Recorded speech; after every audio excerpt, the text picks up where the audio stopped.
नमस्कार, मी पंजाब हवामान अभ्यासक मुक्काम पोस्ट गुगळी धामणगाव तालुका शिरूर जिल्हा परभणी। आजपासून बऱ्याच रात्री पावसाला सुरुवात होणार आहे म्हणून हे अंदाज लक्षात घ्यायचा।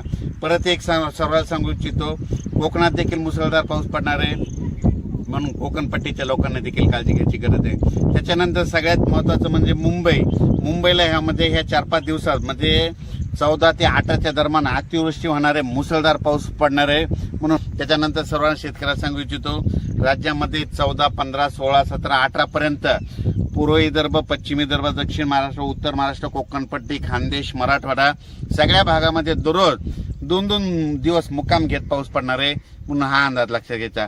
परत पुन्हा आणखीन एक सांगू इच्छितो, त्याच्यानंतर 21 तारखेपासून 21 जुलै ते 26 जुलैच्या दरम्यान परत एक चांगला पाऊस येणार आहे म्हणून हे अंदाज लक्षात घ्यायचा। मागच्या अंदाजामध्ये सांगितलं होतं की राज्यामध्ये 2 म्हणजे एक 16 तारखेला एक कमी दाबाचा पट्टा तयार होणार आहे आणि त्याच्यानंतर 19 तारखेच्या नंतर एक होणार आहे आणि हे 2 देखील कमी दाबाचे पट्टे झाल्याच्या नंतर ते महाराष्ट्रामधून जाणार आहे। आणि योगायोगाने तुम्हाला एक सांगतो, आता सध्या पंढरपूरची यात्रा आहे, आपण सातारा, सांगली, सोलापूर, कोल्हापूरमध्ये तिकडे देखील पडणार आहे। परभणी, नांदेड, बीड, जालना, संभाजीनगर, नगर जिल्ह्यात देखील चांगलं खूप पडणार आहे। त्याच्यानंतर बीडमध्ये, लातूरमध्ये, तसेच सातारा, सांगली, सोलापूर सगळीकडे।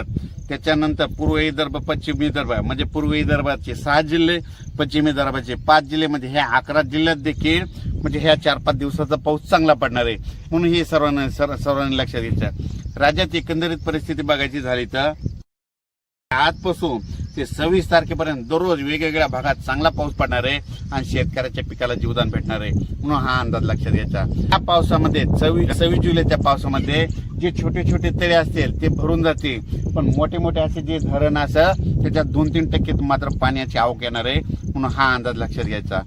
परत सर्व शेतकऱ्याला सांगू इच्छितो की काय होईल, पाऊस पडल्याच्या नंतर ओढ्या नाल्याला पाणी येईल, पुलाव पाणी येईल आणि आपले शेतकरी काय करतात की ते पूल ओलांडून जातात। माझी विनंती आहे की पुलाच्या फशीव पाणी आल्यास पुढे जाऊ नका म्हणून ही सर्वांना कळकळीची विनंती। अचानक वातावरणात बदल झाला लगेच एक मेसेज दिला जाईल। धन्यवाद।